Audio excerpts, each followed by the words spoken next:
La tête dans les nuances, c'est une rencontre à tous les mois avec des intervenants engagés. Et à chaque épisode, je vous transporte dans un jeu de changement de perspective sur des enjeux de société. Ce mois-ci, à la tête dans les nuances, on se pose la question suivante. En matière d'indépendance, combien de fois le Québec peut-il se dire non? Plongeons ensemble, tête première, dans les nuances. Madame, Monsieur, bienvenue à cette autre table ronde que vous propose la tête dans les nuances. Si vous aimez les campagnes électorales, eh bien, vous serez bien servi puisque dans les 18 prochains mois, on sera appelé 3 fois à se rendre aux urnes. La toute première vient de se terminer avec l'élection au fédéral. Mais même si cette élection est derrière nous, on va suivre avec intérêt, évidemment, les négociations à venir avec notre voisin du Sud, car cela pourrait avoir une incidence assez directe sur les autres élections à venir. Ainsi, pourrait s'ajouter, plutôt, devrais-je dire, aux préoccupations habituelles entourant les élections municipales, des considérations reliées aux relations internationales, par exemple, ce qui n'est pas l'habitude des choses. Quant à la prochaine élection provinciale au Québec, avec un parti résolument indépendantiste, un second favorable à l'idée, un troisième se disant plutôt nationaliste et 2 autres résolument fédéralistes, la question de l'indépendance du Québec sera certainement l'objet de débats. Les uns s'en serviront pour démontrer comment le Québec pourrait être maître de l'ensemble de ses choix, tandis que d'autres brandiront probablement le spectre du risque d'affaiblir le Québec s'il choisissait de se retirer de la Confédération canadienne par voie de référendum. Voilà le scénario d'un film dans lequel plusieurs ont déjà joué. Pour certains, ce sera peut-être une première fois. Les électeurs qui n'avaient pas droit de vote, entre autres en 1995, auront peut-être à voter sur une question référendaire pour la première fois. Quant à leurs aînés, ce sera peut-être la deuxième, voire la troisième fois où on tranchera cette question-là. J'avoue que dans mes recherches, je n'ai pas trouvé exemple d'un pays qui, ayant obtenu son indépendance, y aurait par la suite renoncé. Ce qui a ouvert la porte à cette question, bien, dans le cas inverse, combien de fois est-ce qu'un peuple, une nation, peut se dire non et quelles en sont les conséquences? Alors, avec un titre d'émission comme La tête dans les nuances, notre objectif était double. Tenir cette réflexion en dehors de la chaleur d'une campagne électorale ou d'une campagne référendaire, de façon à pouvoir réfléchir plus longuement et plus calmement. Et pour ce faire, on a évidemment lancé l'invitation à l'ensemble des formations qui siègent à l'Assemblée nationale. Malheureusement, la CAQ et le Parti libéral ont décidé de décliner notre invitation. On n'y peut rien. Ainsi va la vie. Alors, permettez que je vous présente celles et ceux qui ont accepté de réfléchir avec nous sur cette question importante. Je reçois d'abord Mme Mégane Perry-Mélançon. Bonjour, bienvenue. Bonjour. Merci d'avoir accepté l'invitation. Elle a été députée de la circonscription de Gaspé pour le Parti québécois de 2018 à 2022. En 2023, elle obtient le rôle de porte-parole de la formation. Et elle est en plus détentrice d'un baccalauréat en administration des affaires, profil gestion internationale de l'Université Laval. On reçoit également avec plaisir M. Simon Dabin. Bonjour. Bonjour. Bienvenue. Alors, chercheur, bien sûr, doctorat en sciences politiques à l'Université de Montréal, où il est également chargé de cours. On le retrouve évidemment comme consultant aussi fréquemment auprès du réseau Jeunesse des Premières Nations Québec-Labrador. On aura l'occasion de traiter ces questions-là aussi dans notre tête-à-tête parce que c'est un sujet d'actualité et fort intéressant. Enfin, pour compléter ce trio, j'accueille avec plaisir M. Alexandre Leduc, qui est député de la circonscription d'Hochelaga-Maisonneuve pour Québec solidaire. Il était auparavant conseiller syndical au service de la recherche de la FTQ et il est détenteur d'une maîtrise en histoire et d'un certificat en droit social et en droit du travail.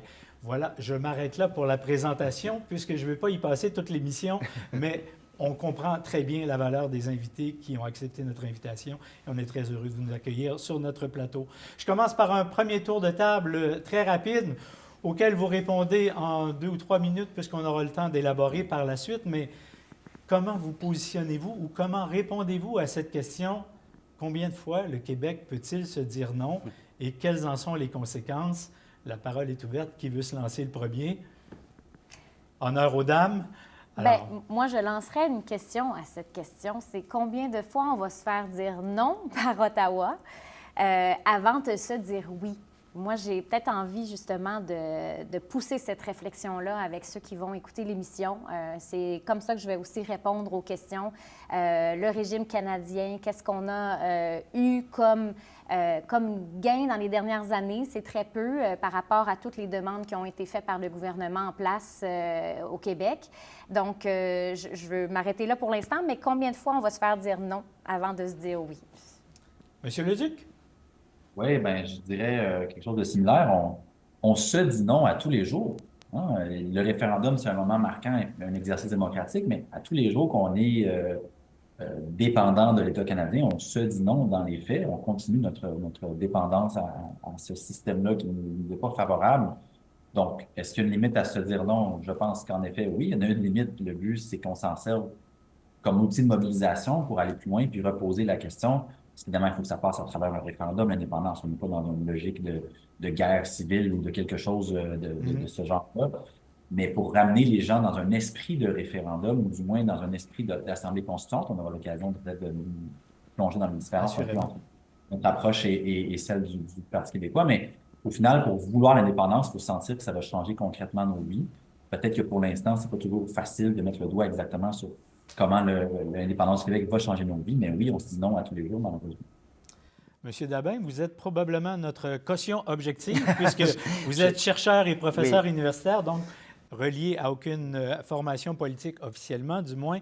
Comment vous voyez cette question-là et qu'est-ce que vous répondez à la question de base? Effectivement, je vais essayer d'être le plus objectif possible. À la question de base, c'est sûr que, objectivement parlant, on peut tenir des référendums et répondre non autant de fois qu'on le veut, hein, d'une certaine manière. Maintenant, je pense que, quand même, pour appuyer les propos avant moi, on est dans une situation un peu particulière pour la Fédération canadienne, là, et je pense que, notamment avec aujourd'hui un mécontentement venant de l'Ouest canadien qui va très certainement avoir un impact sur les renégociations du fédéralisme, en tout cas qui va forcer une renégociation très certainement dans la fédération. Si le Québec souhaite entrer dans cette négociation, il est clair qu'il faudrait remettre cette question-là de l'avant, de la place du Québec dans la fédération, peut-être en tout cas pour que le Québec réponde oui ou non, au moins qu'il se fasse entendre dans les prochaines années, parce qu'effectivement, la Fédération canadienne, en tout cas, est en difficulté, moi, je dirais, et particulièrement depuis les derniers résultats de la dernière élection fédérale. Donc, je pense que le Québec dise oui ou non, c'est un débat qui doit se poser pour pas que le Québec soit écarté de ces discussions-là. Je poursuis avec vous parce que, sachant que vous alliez être du panel, je me suis intéressé, entre autres, à un collectif qui est paru aux presses de l'Université du Québec et qui est intitulé « 50 déclinaisons de fédéralisme ». Et dans cet ouvrage, on laisse entendre que près de la moitié de la population mondiale vit au sein d'États fédéraux. Alors, je me suis demandé, la démarche vers une indépendance au Québec, est-ce qu'on est à contre-courant de ce qui se passe? Ou bien est-ce qu'on est dans une mouvance plus généralisée vers une autonomie nationale? Alors, alors c'est évidemment très compliqué de comparer toutes les fédérations et tout ce qui se passe dans les fédérations. Mais disons, dans les fédérations assez comparables, hein, il y a quand même des mouvements indépendantistes de plus en plus importants et qui se sont fait entendre ces dernières années. Je pense à la Catalogne, mais plus proche, là, et vraiment de manière récurrente, là, depuis quelques années, c'est la Belgique, où vraiment il y a des volontés, en tout cas indépendantistes, qui se font de plus en plus entendre en Belgique. Donc non, le Québec n'est pas forcément à contre-courant. Je dirais même d'ailleurs que si on les compare à ces pays-là, le mouvement indépendantiste est presque en retard sur ces autres pays-là, pour le moment, bien sûr. Donc non, mais c'est une situation particulière dans le monde. On est plutôt quand même, on observe des fédérations qui globalement ont tendance à accorder de plus en plus de pouvoir quand même. Bon, ça c'est vraiment ça dépend des pays, mais qui essaient d'accorder de plus en plus de pouvoir à leurs nations minoritaires. Et le Canada, là-dessus, est peut-être plus en retard, là aussi, sur cette question. J'aimerais peut-être vous entendre, Mme Mélenchon, M. Leduc, sur cette dichotomie entre un fédéralisme renouvelable, il me semble qu'on a déjà entendu la chanson, mais quand même, il n'est peut-être pas interdit de penser que les choses peuvent évoluer, ou un cheminement national. En tout cas, du côté de vos partis, la question semble tranchée, mais est-ce qu'il y aurait une ouverture si la population dit « Oui, mais un fédéralisme renouvelé, c'est encore envisageable ou on ferme la porte parce qu'on a déjà joué dans le film? » La question, c'est qui propose ça, en fait? Qui propose un fédéralisme renouvelé? Moi, j'entends pas beaucoup de propositions concrètes, ne serait-ce qu'à l'Assemblée nationale, les autres partis, Parti libéral, CAQ, n'ont à peu près rien à soumettre, autant comme vision que comme proposition concrète pour un fédéralisme renouvelé. Puis on regarde sur la scène fédérale, les propositions, s'il y en a, elles ne sont pas mises au centre des campagnes électorales. Hein. Ça n'a pas été le sujet du débat des chefs, Clairement pas. des pancartes thématiques des différents partis. Fait on est dans une espèce de situation où on a eu 2 référendums qu'on a perdus. Le fédéralisme renouvelé a échoué avec Mitch, avec Charlottetown. C'est comme si on était coincé dans cette zone-là, à savoir c'est quoi la solution finalement. Puis il y a une forme de confort, malheureusement, qui s'est développée alentour de ça. C'est pour ça que des partis, je pense, comme le PQ ou à Québec solidaire, notre analyse, la conclusion, elle est claire. Le défi, par contre, qui est entier, c'est comment on s'y rend. C'est un défi de stratégie, je pense, plus qu'un défi d'intellectualisme en quelque sorte. J'ajouterais à ça que l'issue de l'élection fédérale en dit long quand même. Là. En tout cas, le Canada a voté pour la continuité de Justin Trudeau avec sensiblement la même équipe ministérielle, où on va le voir avec le nouveau Conseil des ministres, mais le même programme, encore plus nébuleux, je dirais, sur certaines questions qui nous concernent au Québec, des contestations de nos lois. On a vu même des motions à l'Assemblée nationale votées à l'unanimité qui ont essuyé des refus rapidement par le leader Mark Carney là, de la campagne.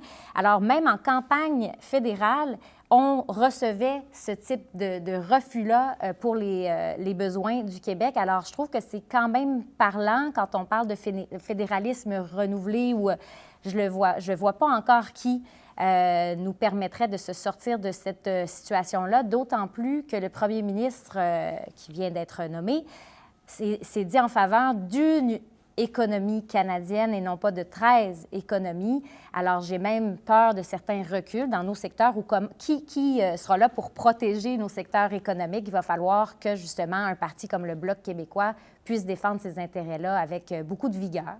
Alors, on va voir qu'est-ce que ça va donner pour la suite, mais le mouvement indépendantiste, je pense, va pouvoir prendre encore plus d'élan et un nouveau souffle avec le contexte actuel là, au fédéral.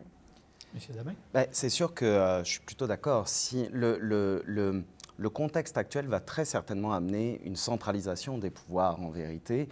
La réaction face à Donald Trump va très certainement amener Ottawa à essayer justement de présenter une fédération centralisée, forte, unique. Moi, je crois que ça va être très difficile pour Carney de présenter cette image-là. Je pense que ce serait une mauvaise stratégie, même de sa part, à mon avis, puisqu'il n'est pas suivi dans le pays. Parce que c'est vrai, les libéraux ont été réélus, mais dans une élection assez particulière, très divisée. Donc, moi, je pense qu'il ferait mieux d'ouvrir au Québec et à l'Ouest canadien des discussions sur ce sujet-là. Mais on risque d'avoir une position assez centralisatrice dans les premiers mois, peut-être les premières années. Au Québec, on a 2 partis, je dirais, résolument indépendantistes, en Québec solidaire et au Parti québécois, bien qu'il y ait des divergences sur la façon d'y arriver. Lorsque vous dites tantôt, M. Dabin, que le Québec est probablement un pas en arrière quant à l'avancement de sa cause, j'ai l'impression que tout ça, ça se développe un peu en vase clos. Est-ce qu'il y a vraiment des mouvements internationaux où les nations qui marchent vers leur indépendance s'appuient les unes sur les autres? Alors, je pense que au Parti québécois et à Québec solidaire, il y a des contacts avec les partis indépendantistes dans le monde entier. En tout cas, j'en ai déjà entendu parler. On va se le faire confirmer. C'est ça, voilà, c'est ce que j'allais dire. je pense. Des mouvements internationaux, par contre, indépendantistes, moi, à ma connaissance, je n'en connais pas. Il y a des échanges, en vérité, de stratégies. On l'a vu d'ailleurs lors du référendum de la Catalogne, où effectivement il y avait eu des conseils demandés, notamment à anciennes du Parti québécois, qui avaient organisé le référendum de 95. Donc j'ai entendu la même chose d'ailleurs en Écosse, mais pour l'Écosse. Donc des échanges, ça c'est sûr. Mais c'est clair que, en tout cas à ma connaissance, un mouvement de défense de l'indépendance des nations minoritaires dans le monde, ou petites nations comme on dit dans le monde, à ma connaissance, non. Bien, je vais poser la question à nos deux autres invités, mais je vais rajouter une couche parce que, et vous pouvez me contredire allègrement si le cœur vous en dit, mais j'ai l'impression qu'au Québec, avec les expériences qu'on a fait de référendum en 80 et en 95, l'électeur québécois a appris à faire une différence entre se choisir un gouvernement et éventuellement choisir d'être un pays. Et on ne lie pas forcément ces deux questions-là, même si dans une élection, il est fortement question d'indépendance du Québec, puisqu'on n'en fait pas une élection référendaire. Alors, suite à vos contacts que vous avez avec d'autres peuples, si tel est le cas, quelles sont les stratégies que vous envisagez pour que les deux noms que le Québec s'est donnés ne se répètent pas dans un troisième, si tant est que c'est véritablement votre souhait? Qui veut commencer? Bien, par ordre alphabétique. Allons-y, Mme Mélenchon. merci. Bien, je pense que le principal défi, c'est de bien informer les citoyens sur ces enjeux-là. Les sources d'information sont tellement variées de nos jours. Les jeunes ne s'informent pas de la même façon que via les médias traditionnels ou les moteurs de recherche. Moi, quand j'ai entendu dire que TikTok était un moteur de recherche pour des jeunes, j'en suis tombée en bas de ma chaise. Là. Donc, on a beaucoup de travail à faire pour être capable d'aller parler à ces gens-là, à toutes les générations, puis surtout à celles qui n'étaient pas encore présentes quand il y a eu le référendum de 1995, puis encore moins à celui de 80. Donc, et c'est pour ça qu'on mise beaucoup sur remettre l'indépendance en avant-plan. Le Parti québécois, avec toute sa restructuration, a mis le projet de l'indépendance au devant, avec un leader qui est assumé, affirmé, qui est revenu encore sur la question de l'indépendance, même durant la campagne fédérale. Il faut, je pense, utiliser toutes les occasions d'en parler, pas nécessairement pour convaincre, mais aussi pour que les gens puissent suivre qu'est-ce qui se passe dans l'actualité. Donc, moi, je trouve que c'est important d'avoir des porte-paroles de différentes formations politiques, aussi de la société civile qui joue un rôle auprès des militants, bien, des gens qui suivent la politique, mais sans s'attacher à un parti comme tel. Nous, on est une coalition d'indépendantistes, donc on essaie de multiplier des voix. Le Parti de Québec solidaire bien, a des membres qui le sont, d'autres moins, mais en même temps qui fait ce travail-là de convaincre autant à l'interne qu'à l'externe. Alors, je pense qu'il faut multiplier les voix. Puis on n'a pas toutes les mêmes raisons d'être pour l'indépendance. Je pense, on a en ce moment, Alexandre et moi, aujourd'hui, on a sûrement chacun nos raisons de l'être. Alors, je pense qu'il faut être capable de parler autant avec le cœur qu'avec la raison. Ça dépend toujours de comment la personne... comment on milite finalement, puis comment on veut les changements de société, comment ça s'opère. Alors, je ne sais pas si ça répond à la question, là, mais je pense que c'est un défi de communication, beaucoup. Monsieur Leduc, sur les relations avec d'autres nations ou sur votre propre démarche, on aimerait vous entendre. Moi, j'avais eu la chance, avant de devenir député, d'être le délégué de Québec solidaire au référendum d'Écosse en 2014 et aux élections référendaires de Catalogne de 2015. Évidemment, on avait développé des relations avec les autres partis présents dans ces deux nations et pays en devenir-là. Quand on a eu, après ça, des congrès ou des instances, on faisait venir des délégués qui venaient nous parler de la réalité de leurs nations respectives. Donc, il y a des liens qui se font. Là, c'est sûr que ces deux mouvements-là sont un peu moins forts qu'ils l'étaient dans les dernières années, fait qu'on en entend un peu moins parler. mais les communications sont toujours là, je dirais, sur papier. Sur ce qu'on peut faire ou doit faire pour l'accession à l'indépendance, moi, je vais ajouter un élément qui m'inquiète, c'est comment on communique.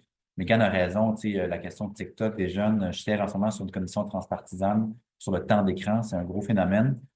Puis la montée du conservatisme chez les jeunes, notamment à cause de l'accès illimité des réseaux sociaux et sans filtre souvent, est particulièrement inquiétante, notamment au regard de l'accès à l'indépendance. Elle est inquiétante sur plein d'aspects, sur l'enjeu de l'égalité des femmes, sur le progressisme, mais sur la question de l'accès à l'indépendance, le conservatisme n'est pas un allié de l'indépendance du Québec.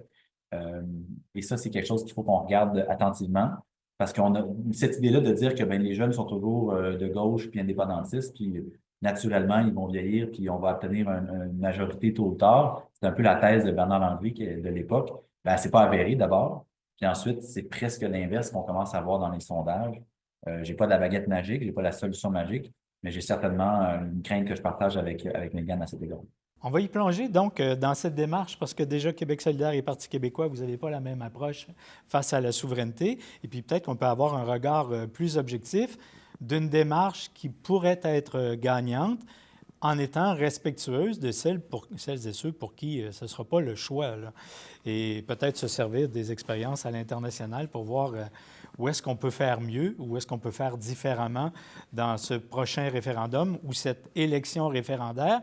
Puis je commence avec vous, Mme Perry-Mélançon, parce qu'au Parti québécois, il y a eu la défaite de 80, il y a eu le beau risque de Mulroney, il y a eu l'échec du Lac-Meech, il y a eu le non en 95, il y a même eu la défaite électorale de Pauline Marois, qui n'était pas une campagne référendaire, mais presque. Alors, c'est quoi la nouvelle démarche pour qu'on puisse rallier les mous, les durs, on les a souvent appelés comme ça, les ou les pressés et les moins pressés au Parti québécois, et tous ceux de nouvelle génération qui connaissent, qui n'ont pas connu cet historique-là et qui devraient se sentir concernés dans la prochaine question. C'est quoi la démarche du Parti québécois vers l'indépendance? Il y a plusieurs étapes, effectivement. Tu sais, avant de plonger le Québec dans une démarche référendaire, il y a des étapes préliminaires à ça. Puis je pense que c'est pour ça qu'on met beaucoup d'emphase sur les questions économiques, de répondre à certaines questions dans un livre bleu qui va être présenté à la population, comment on aborde les questions comme l'immigration au Québec. Donc, on travaille, on se penche sur des documents comme ça pour mieux informer. Mais il y a eu beaucoup de travail de fait à l'interne aussi, parce que vous l'avez dit, moi, je suis arrivée au moment où il y a eu la défaite du gouvernement de Mme Marois. Donc, en 2014, j'ai commencé à travailler pour le Parti québécois et je peux vous dire qu'on est rendu ailleurs dans la démarche déjà en ces 10 années-là parce qu'il y a eu toute une reconstruction de fait, un congrès extraordinaire de 2019 qui nous a amené à alléger les statuts, à revoir un peu. Et c'est là aussi que la décision a été de tout mettre sur le projet de l'indépendance pour que toutes les autres questions, finalement, qu'on soit plus de gauche ou de droite, finalement, quand on est capable de se rassembler sur la question de l'indépendance, bien, déjà, on a une base sur laquelle on peut travailler. Donc, je pense qu'on est vraiment dans un esprit d'essayer de dire, bien, on va toujours être un parti social-démocrate, donc on est pour la justice sociale, ça, c'est coûte que coûte. Je veux dire, il n'y a pas de négociation là-dessus. Donc, je pense pas qu'il y a eu de grands... il y a eu un recentrage, mais il n'y a pas eu de réorientation là, face au projet de l'indépendance. Et il faut se rappeler qu'il y avait eu une succession aussi de courses à la chefferie, différentes opinions par rapport à un Pierre-Carl Péladeau ou un Jean-François Lisée, différentes stratégies. Et maintenant, bien, avec Paul Saint-Pierre Plamondon qui est arrivé tout de suite après le congrès extraordinaire, je pense que ça a permis toutes ces petites étapes-là de nous amener dans le début de notre stratégie, finalement, pour une démarche référendaire. Mais pour le commun des mortels, oui. Il y a une élection, supposons que le Parti québécois est élu, il y aura référendum, ça a été clairement annoncé, je ne pense pas qu'on se trompe. Oui, dans le premier mandat. Mais après, c'est fait, là. C'est pas un mandat d'aller négocier, on ne revient pas à la souveraineté association. Là. Non. Donc, c'est référendum et on y va. Si la oui. réponse était oui, évidemment.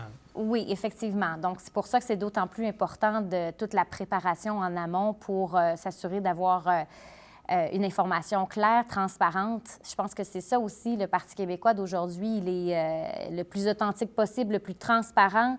Je regarde même comment notre chef répond aux questions, les points de presse le matin. C'est toujours dans l'optique d'être le plus authentique possible à la cause qu'on porte. Donc, des fois, il y a des questions plus pointues du quotidien. Ça devient difficile d'aller dans le même sens que tout le monde. Par exemple, ce serait facile de prendre cette voie-là, puis qu'on dit, ben non, parce qu'à long terme, c'est pas bon pour les Québécois. Donc, je pense qu'il faut être capable d'avoir un leader qui communique bien, qu'on comprend les raisons pour lesquelles il agit de la sorte, là, qui est facile à suivre dans ses actions. Et qu'ensuite, bien, on l'espère qu'on aura déjà réussi à convaincre. Puis ça va se faire pas seulement par le Parti québécois. Là, c'est sûr qu'on est en montée dans les sondages, donc on est peut-être les porteurs du projet, mais je n'aime pas dire ça parce qu'il y a tellement d'autres gens qui y croient, puis avec lesquels il faut que ça se fasse, l'indépendance. Il faudra additionner pour que ça oui, arrive. tout à fait. Puis Québec solidaire arrive à parler à des gens. Je suis certaine que moi, j'arrive face à certains gens dans l'électorat, puis que probablement que les oreilles sont fermées parce que je suis du Parti québécois, et vice-versa. Allons-y voir, d'ailleurs, Oui. parce que du côté de Québec solidaire, vous proposez une démarche qui est totalement différente. Alors, je vous laisse la place parce que j'ai l'impression que cette proposition-là, on l'entend moins, en tout cas, dans les grands médias. Mais c'est parce qu'elle n'est pas facile à expliquer dans une clip de 10 secondes. On a du temps aujourd'hui. Le format de l'émission le permet. Voilà. C'est l'Assemblée constituante. Dans le fond, l'objectif derrière ça, c'est de faire en sorte que les électeurs, électrices, les citoyens, citoyennes aient une idée un peu plus claire de ce que ça va ressembler, à quoi ça va ressembler le Québec après un oui. Parce que notre thèse, c'est que notre ennemi principal, c'est la peur, et entre autres la peur de l'inconnu, et qui peut être générée aussi par des adversaires fédéralistes moins bien intentionnés. Et de pouvoir faire un travail préalable de construction d'à quoi va ressembler le Québec indépendant, un peu, en anglais, on dit le blueprint, les bleus, les plans de travail, les plans d'échafaudage pour les architectes. Mais ça nous donne une idée de la nature, la saveur, la couleur du pays en devenir. Et notre hypothèse, dans le fond, c'est que ça va rassurer plus de gens et ça va nous permettre de créer des zones de possibles pour convaincre davantage de Québécois de voter oui. Donc, comment ça marche? Il faut prendre le pouvoir pour faire ça, bien sûr. Donc, il faut une élection d'une majorité de Québec solidaire à l'Assemblée nationale, donc 67 députés au moins, peut-être plus si possible.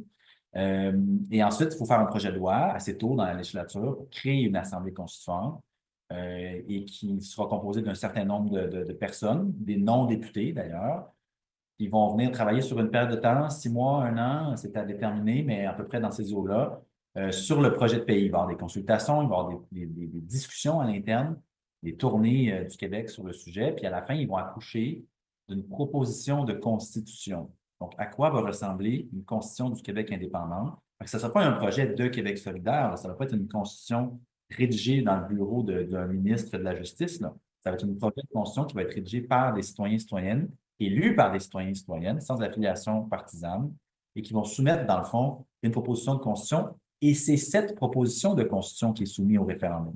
Voulez-vous de ce pays que nous avons pris 1 an à travailler ensemble de manière non partisane? C'est le pari qu'on fait pour se dire que les chances sont meilleures de ratisser plus large, d'aller chercher de nouveaux secteurs qui étaient soit hostiles à l'indépendance ou frileux par rapport à l'indépendance. On va leur dire, regardez, cette démarche, on la construit ensemble, en vous écoutant, puis en la rédigeant avec vous, cette constitution-là. Monsieur Dabin, en observateur qui se permet d'avoir un pas de recul et qui a surtout un regard aussi sur l'international, est-ce qu'il y a des démarches, sans nécessairement cibler celles-ci, qui vous apparaissent plus porteuses d'une réussite?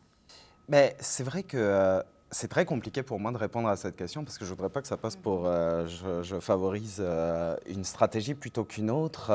C'est pour ça que j'ouvre la porte sur l'international. C'est ça.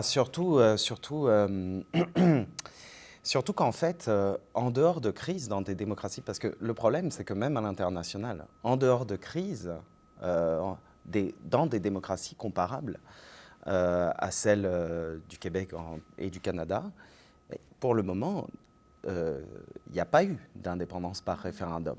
Hein. Ça ne s'est pas vu. Hein. Alors, c'est sûr que... Il n'y a pas eu d'autres révolutions tranquilles non plus. Disons... Non, mais disons que bon, on pourrait quand même et ce serait totalement logique, là, le référendum en Catalogne a été réprimé et possiblement était un référendum vainqueur. Hein. Donc c'est très compliqué de comparer. Donc je vais peut-être prendre un pas de côté, mais peut-être répondre à la question de tantôt et montrer en quoi c'est complexe finalement. Et cette question sur la différence dans une élection entre se choisir un gouvernement et se choisir un pays. Parce qu'effectivement, le problème avec notre mode de scrutin et la distorsion du vote qu'il amène, c'est qu'effectivement, on peut avoir, et on a déjà eu, des gouvernements péquistes qui sont élus après avoir tenu une campagne référendaire et qui se retrouvent finalement minoritaires.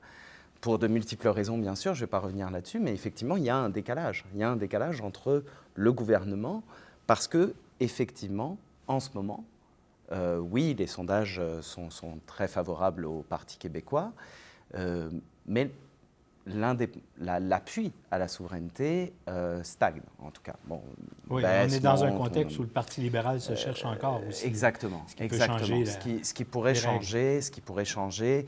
Et même en campagne, peut-être que le Parti libéral profiterait même d'une campagne référendaire en appuyant effectivement sur cela. Donc, c'est très compliqué de répondre à ça. Est-ce qu'il faudra... Parce qu'à l'international, est-ce que les tensions avec les États-Unis vont éloigner les Québécois, Québécoises de la souveraineté ou au contraire vont les rapprocher de cet enjeu-là? C'est très complexe. Et moi, je pense, je vais être très honnête, sur les deux stratégies, c'est que pour moi, elles ne sont pas incompatibles surtout, entre les deux stratégies qui viennent d'être données là. Parce qu'on peut tenir, à mon avis, une élection référendaire et proposer une constituante par la suite. Ça me paraîtrait pas incompatible. Mais il faut prendre en considération, ça c'est une certitude, que effectivement, pour le moment, il n'y a pas une majorité d'appui. Des sondages ne sont que des sondages, hein. Tout se joue bien sûr au moment des référendums, mais ça va demander de convaincre les Québécois et les Québécoises, et pour le moment, ça stagne en tout cas. Mais je vais rebondir sur ce que vous venez de dire quand vous nous dites que les deux approches ne sont pas incompatibles. Est-ce que le succès d'un référendum gagnant ou d'une accession à l'indépendance du Québec passe pas obligatoirement par le mariage de ceux qui prétendent porter le flambeau de l'indépendance?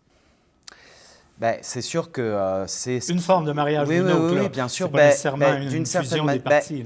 C'est sûr qu'au moment d'un référendum, je pense qu'on observerait un petit peu ce qui s'est passé en 1995. Hein. J'imagine cette espèce d'alliance des indépendantistes, au moins pendant la campagne, et pour convaincre un maximum de personnes. J'imagine mal j'imagine mal une séparation à un moment pareil, lors d'un référendum.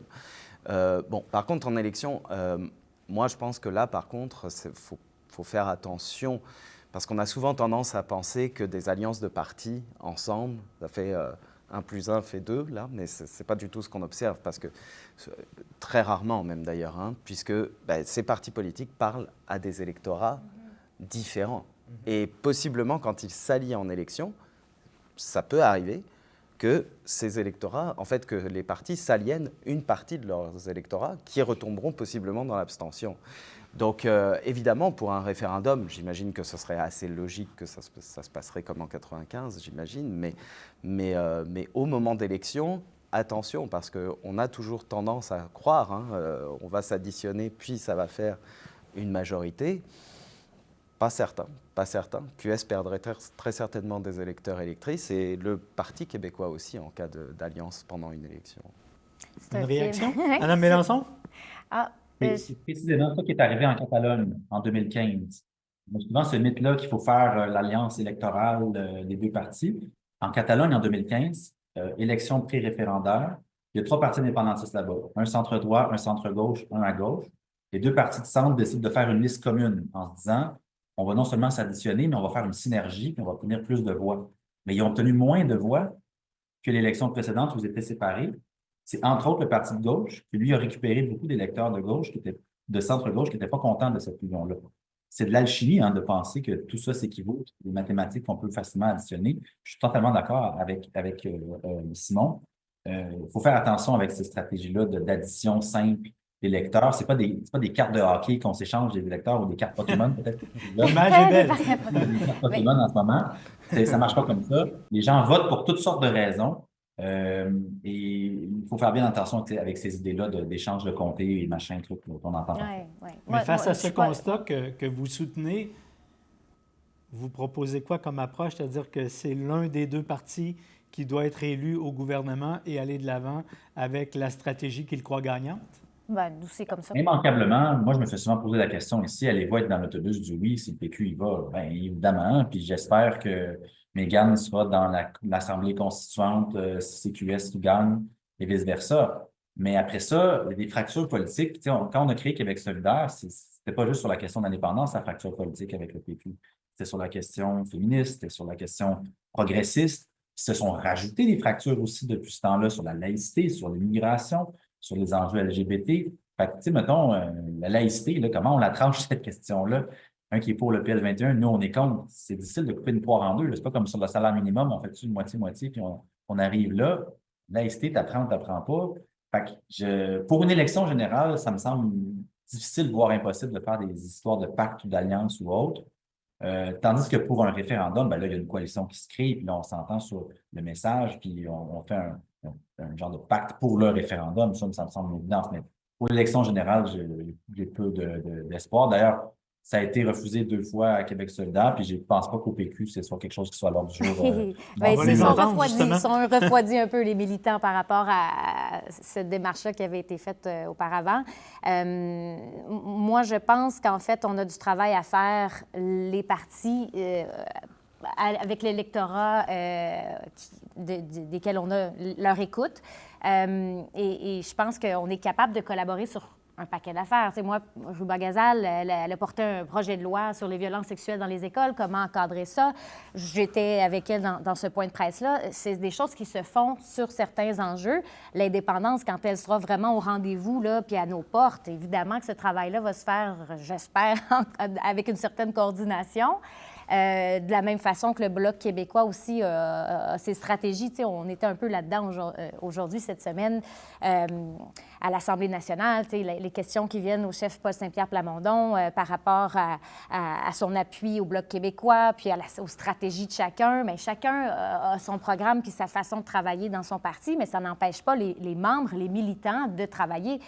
Moi, je connais des militants de Québec solidaire dans ma région, en Gaspésie, qui souhaiteraient un rapprochement, mais qui ne s'attendent pas à ce que ça vienne nécessairement des parlementaires parce qu'ils connaissent ce qui se passe dans cette bulle-là à l'Assemblée nationale qui est extrêmement partisane. Mais ça ne veut pas dire que tous les militants sont dans cette même façon de voir les choses non plus. Donc, je pense qu'il y a du travail à faire avec la base. Puis c'est pour ça qu'on collabore aussi avec des groupes comme les Oui Québec. Moi, je crois à leur mission. Je sais que c'est la même chose pour Alexandre, que je croise à l'occasion aussi dans ces activités-là. Alors, il y a plusieurs façons, je pense, d'y arriver. Mais évidemment qu'il faut qu'on propose quelque chose à nos électeurs puis à nos militants. Alors, nous, on le voit vraiment dans une démarche. Allons former un gouvernement majoritaire pour qu'on puisse déclencher cette démarche-là. Mais ça ne veut pas dire qu'on ne serait pas prêt à collaborer sur d'autres façons de voir les choses, là. Ça, c'est mon point de vue personnel, là, mais je suis pas mal sûre qu'il est partagé par mes collègues. Vous souhaitiez ajouter, peut-être? Non? Ben, depuis le début de cette émission, on voit de plus en plus clair sur les démarches d'un oui éventuel à un référendum, peu importe par quel parti entre les deux vôtres il serait porté. Je rappelle que notre question, c'était combien de fois on peut se dire non. Vous aviez d'entrée de jeu retourner la question très habilement et ça va de soi vers un oui, ce qui est compréhensible. Mais en même temps, je reviens à même un oui gagnant. Parce que la règle démocratique, c'est 50 plus 1. Mais 50 plus 1, c'est peut-être pas gage de paix sociale. Et la question corollaire qui était quelles sont les conséquences si on se dit non, il y a peut-être aussi des conséquences à se dire oui. Il y a eu au fédéral la loi sur la clarté référendaire qui était probablement tout sauf claire, puisqu'on n'a jamais réussi à mettre un pourcentage sur cette loi-là. Mais si on veut parler d'un référendum gagnant où, ensemble, la population peut marcher vers un autre devenir, est-ce qu'on doit rêver de plus que 50 plus 1? Je vous pose la question, M. Dabin. Moi, c'est vrai que je me suis toujours dit, bon, ça c'est vraiment de l'Uchronie, comme on dit là, en histoire, là, mais moi je me suis toujours dit, si en 1995 le résultat avait été parfaitement différent, à mon avis, les tensions auraient été extrêmement grandes. Parce que quand c'est très serré, hein, et qu'il faut construire un pays avec une moitié de la population qui n'en veut pas, les défis sont immenses. Et je pense qu'à l'époque, certes, le oui n'a pas été gagné, mais le non non plus n'a pas été très réussi parce qu'à l'époque, ça aurait pu être le fait qu'il y ait quand même une moitié de la population qui voulait, quasiment la moitié de la population québécoise qui répondait oui, justement, eh bien, ça aurait pu donner un élan pour des renégociations avec Ottawa, ce qui n'a pas été vraiment le cas pour de multiples raisons. Donc, il faut réussir son non aussi en cas de perte. Mais c'est clair que moi, j'ai toujours pensé que oui, ça prendrait un résultat assez clair. Je ne me prononcerai pas seul là-dessus, mais c'est sûr qu'il faut pouvoir dire, bon, là, il n'y a pas de contestation possible, ce n'est pas serré, il n'y a pas près de la moitié, ça ne se joue pas à quelques centaines de milliers de voix près. Donc il faut un espèce d'élan. Hein. Mais bon, j'imagine qu'à 55%, ça irait bien. Mais à 50,05, ça devient compliqué, j'imagine. À 50 plus 1, c'est toujours compliqué. En tout cas, ce serait un gros défi. Ce serait un gros défi. Ce serait un gros défi de démocratie, puisque la règle est claire. Et tant qu'on n'a pas à l'utiliser, tout le monde est d'accord. C'est ça. Mais à partir du moment où on doit y faire face, c'est peut-être autre chose. C'est ça. Parce qu'à la fois, ce serait le même 50 plus 1. Si on posait la question autrement, hein, souhaitez-vous sortir de la Confédération canadienne? Bien sûr. Le résultat serait le même à 50 plus 1. C'est pour ça que c'est ce que je dis. Hein, c'est que un petit peu comme en Écosse, en fait, hein, finalement, c'est qu'on peut se servir d'un non aussi hein, pour renégocier. Hein. C'est-à-dire qu'effectivement, dire attendez, certes, on n'a pas gagné, on ne pourra pas être un pays, mais enfin quand même, là, vous voyez bien qu'il y a un vrai problème là, dans notre population. Il y a quand même une bonne partie de la population qui n'en veut pas de votre pays. Donc ça, une fois même ce résultat-là, on peut revenir à une table de négociation en disant, là, il va falloir changer les choses d'une certaine manière. Est-ce que c'est possible d'envisager pour Québec solidaire ou pour le Parti québécois d'obtenir un résultat plus élevé en disant non au Canada qu'en disant oui au Québec? On n'est pas là-dedans. Tu sais, ça a été accepté. Le non a remporté avec un peu moins d'1% quand même. Là. Puis ça a été... Il y a eu de la résilience, beaucoup de frustration de la façon que ça s'est fait, des manipulations douteuses du gouvernement du Canada, mais somme toute, ce résultat-là a été accepté par les Québécois en 1995 et ne devrait pas être mis en doute si l'inverse avait été appliqué. Là. Je pense que 50 plus 1, c'est la majorité des voix. Et même que la Cour du Canada a statué qu'avec une majorité de Québécois et une question claire, qui n'était peut-être pas le cas au premier référendum, mais tout de même, c'est ça qui amène, qui oblige une négociation pour la sécession. Donc, juridiquement, c'est la voie juridique, je pense, qui a la réponse à votre question. La majorité, elle est de 50 plus 1, puis à ce moment-là, une négociation se déclenche pour séparer la province et devenir un pays. Donc, moi, je m'en tiens à ça parce qu'on a une jurisprudence à ce niveau-là et on vise beaucoup plus que le 50 plus 1. Évidemment, on en fait... c'est un rêve qu'on a pour tous les Québécois. On espère qu'ils vont être capables de se projeter dans ce Québec-là et c'est pour ça qu'il y a beaucoup de travail qui est fait pour tenter d'amener du concret au projet. Pas seulement dire, on veut en sortir pour ces raisons-là, mais voyez qu'est-ce que vous allez gagner aussi d'être dans un Québec pays.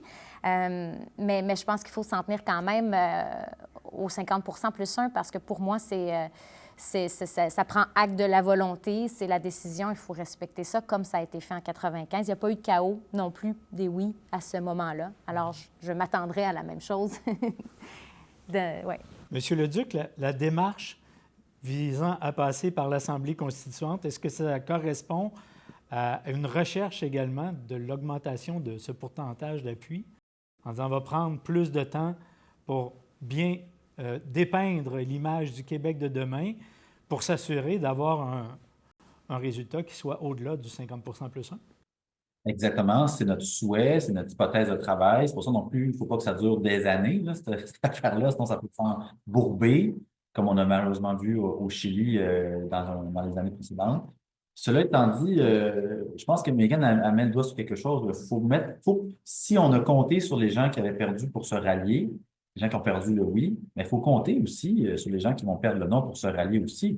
D'ailleurs, si ma mémoire est bonne, ma mémoire d'historien, il s'est documenté, il me semble qu'il y avait une lettre qui avait été préparée par les députés libéraux provinciaux en 95 en cas de victoire du oui pour dire nous acceptons le résultat et nous allons évidemment travailler à la construction d'un Québec indépendant comme opposition officielle.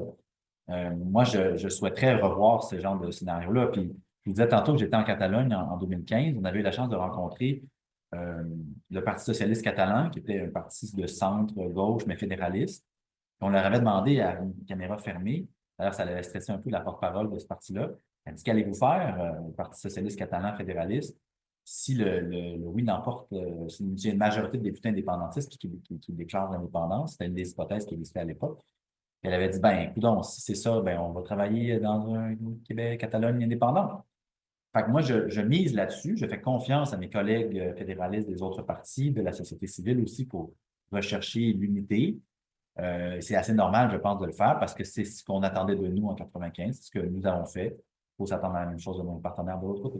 Et peut-être Oui. contrairement à la Catalogne, malheureusement, ben, heureusement pour nous, mais le droit international est pris en compte aussi dans le système canadien par rapport à l'autodétermination, qui est un droit, qui est un principe sur lequel on s'entend. Donc, je pense que le Canada n'aurait pas le choix non plus de rentrer dans une négociation puis de respecter le choix des Québécois par rapport à ce référendum-là. Donc, puis d'autant plus important aussi de s'allier avec d'autres nations dans le monde pour que ça renforce le respect de cette décision-là. Mais je pense on est dans une autre, dans un autre type de constitution qui nous permet que ça se passe d'une façon plus respectueuse et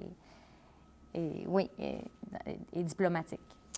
Si vous le permettez, je vais me faire pendant quelques minutes le porte-parole de ceux qui n'ont pas accepté notre invitation et qui portent un message fédéraliste. Et dans ces nouvelles tangentes d'un fédéralisme qui pourrait peut-être exister au Canada ou ailleurs au monde, je me dis, il se passe quand même quelque chose au gouvernement fédéral qu'on n'a pas vu. L'apparition du Bloc au gouvernement fédéral, on en comprend bien les origines et le rôle qu'il joue, mais ce rôle-là semble faire modèle au Canada, si bien que la première ministre de l'Alberta ne se gêne pas pour demander conseil pour voir s'il n'y aurait pas moyen de faire un Bloc albertain. Est-ce qu'on est en train, ou est-ce que c'est possible, de voir une espèce d'éclatement du Canada dans sa structure pour en voir peut-être une véritable confédération, puisque actuellement, ça s'appelle une confédération, mais on est davantage dans une structure de fédération, c'est-à-dire un pouvoir central fort avec des provinces qui ont moins de pouvoir. Est-ce que ça, dans un avenir à court ou à moyen terme, on peut voir une transformation des rapports? Moi, je pense que le pouvoir fédéral incarné n'aura pas le choix. Parce que ce qu'on appelle le mécontentement de l'Ouest, là, ça devient quand même quelque chose de très important, qui ne va pas être calmé avec les derniers résultats électoraux. Ça, c'est une évidence. Je reprécise, c'était un sondage, je pense, Main Street, je ne voudrais pas dire de bêtises, mais qui montrait qu'en cas de victoire libérale, en Saskatchewan et en Alberta, la volonté sécessionniste grimpait à 45% pour l'Alberta et la Saskatchewan. C'est plus qu'au Québec, ça. Et effectivement, on a l'attitude de la première ministre albertaine, leur loi, la loi qu'elle a fait voter après avoir été élue, que le Québec n'a même jamais fait, qui permet quand même à l'Alberta de dire si nous considérons qu'une loi fédérale va à l'encontre des intérêts albertains, nous donnons le droit. Alors, ça ne passerait pas en Cour suprême, c'est une évidence, mais nous donnons le droit de ne pas appliquer cette loi-là. Il se passe quelque chose dans cette fédération, je pense, que dont beaucoup, même ici au Québec, on n'a pas pris la mesure, mais il y a une tension au sein de cette fédération. Donc soit effectivement il y a des discussions, soit je pense que en tout cas le statu quo ne peut pas rester là. Pas après les résultats électoraux, pas après l'histoire. Et c'est vrai qu'on parle, le Bloc inspire, mais en fait, en vérité, c'est presque plutôt le Bloc qui s'est inspiré du Reform Party à l'époque. Bon, pas sur le plan pas sur le plan idéologique, je ne voudrais pas, mais sur ces partis régionaux-là. Et évidemment, là, je fais vraiment des hypothèses sur ce qui va se passer. Hein. Ce n'est pas du tout scientifique ce que je dis là, mais moi, je crois qu'il est fort probable que ça réapparaisse. Hein. Manning s'est prononcé ce matin sur les médias anglophones justement pour appeler à une nouvelle assemblée, ce qu'ils appellent le Buffalo Project, là, une espèce de pays qui ramènerait la Saskatchewan et l'Alberta ensemble. Bref, il se passe quelque chose. Et je pense qu'il ne faut pas s'asseoir trop sur la victoire pour les libéraux, parce que le défi est immense là, après cette élection, sur le plan de la Fédération canadienne. Et pour des représentants des partis québécois, est-ce que vous voyez là quelque chose de nouveau sur la scène fédérale, c'est-à-dire des alliés insoupçonnés qui soudainement apparaissent, évidemment pas pour faire croître la démarche québécoise, mais pour dire, il y a peut-être des démarches semblables qui démontrent que le Canada ne fonctionne pas et qui deviennent, par la porte d'à côté, une alliance insoupçonnée.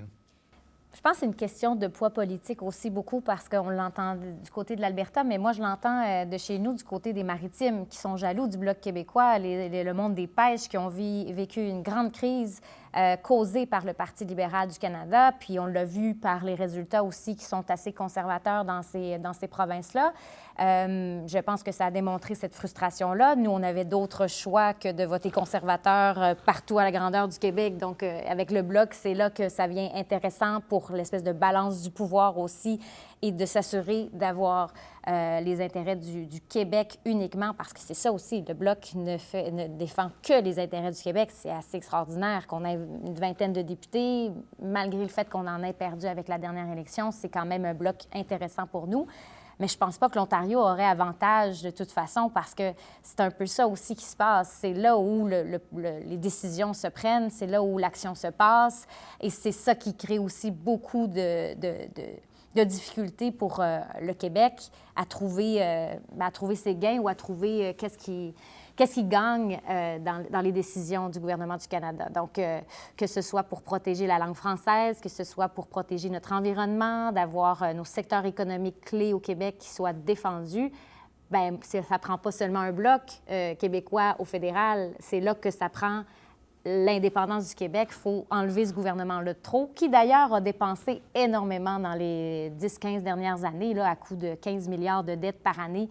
Ça s'accumule et c'est notre argent là, qui est mal investi. Puis moi, je ne vois pas quel service on a de plus finalement à la population depuis ces 15 années-là. Je vois seulement une bureaucratie qui s'est gonflée là, de 43 % je pense, dans les 8 dernières années.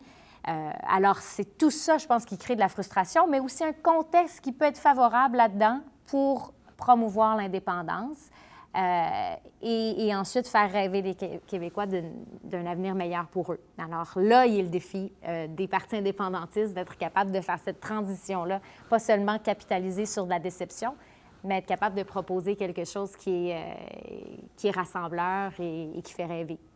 Monsieur Leduc, le Québec a-t-il des alliés improbables jusqu'à tout récemment dans sa démarche vers l'indépendance?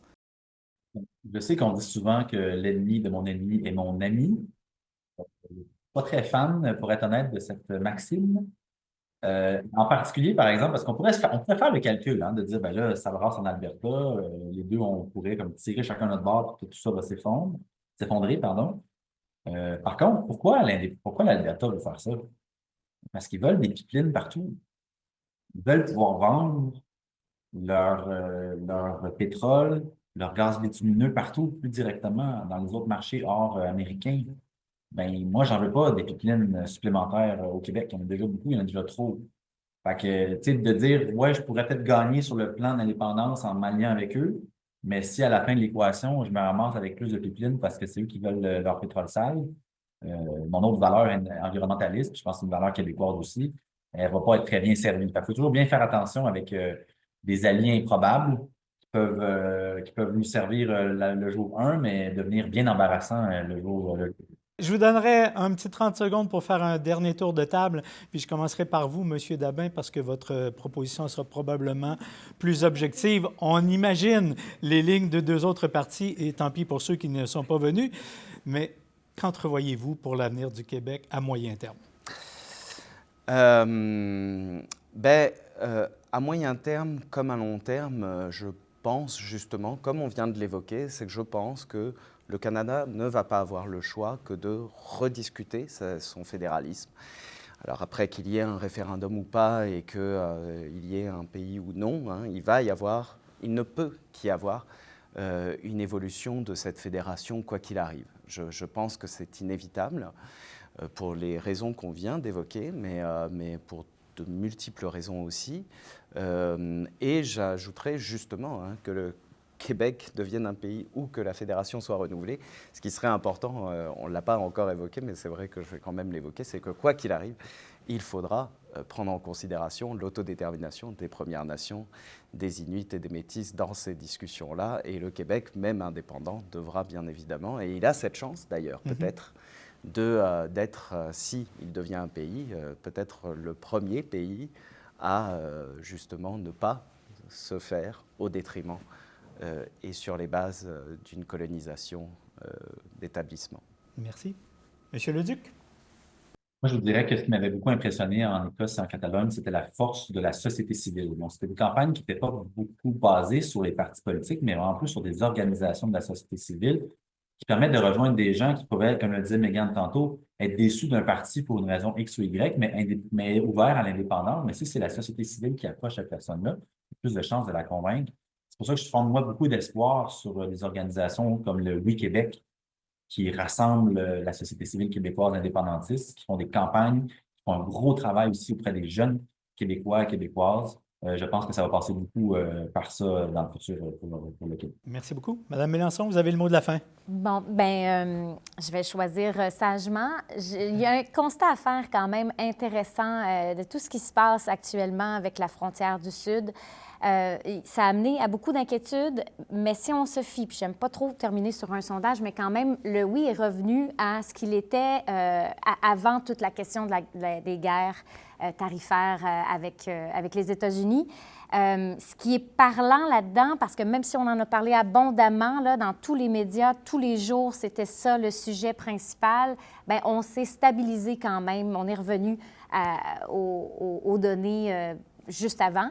Et dernier constat aussi que je fais, c'est que les fédéralistes, comme Harper, comme Jean Charest, qui ont brandi la souveraineté canadienne à toutes les occasions qu'ils ont eues de parler de cette annexation-là qu'on ne veut pas avec les États-Unis, bien, pourront plus dire que l'indépendance n'a pas sa place et n'est pas pertinente parce que finalement, ce qu'on veut, c'est de défendre nos droits au Québec et ce qu'on veut, c'est de pouvoir faire rayonner nos talents québécois, d'aller chercher notre plein potentiel puis que ce soit réparti à l'ensemble du territoire et dans les régions. Alors, c'est un beau projet. J'ai envie de terminer sur une note positive. C'est justement un projet qu'on pense qui est pour l'ensemble des générations actuelles et futures.